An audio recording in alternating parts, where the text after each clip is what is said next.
చుక్కనమ్మ పైడి బొమ్మ తేనె నవ్వుల జాబిలమ్మ లేని సాకులు చెప్పకమ్మ పట్టువోణి కట్టవమ్మ నాన్నయదపై నిన్నటిదాకా అల్లరి ఆటలు ఆడిన చిన్నారి తల్లి లేత భుజములు నేడు చీరలు మోయునా చెల్లో తురిమిన మంచి సంపంగులు మెల్లో మిలమిల మెరిసే హారములు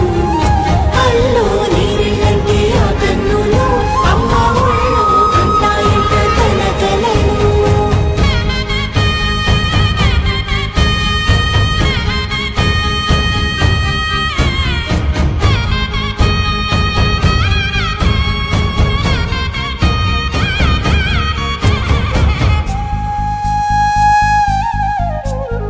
సొంపుగా గోరింట పండిన రెండు చేతులకు కోమలి రెండుల మోముకు ముద్దలుగా పసుపత్తి సువాసినులు కుంకుమలెత్తిను హాసినులు అద్దపు చెంపల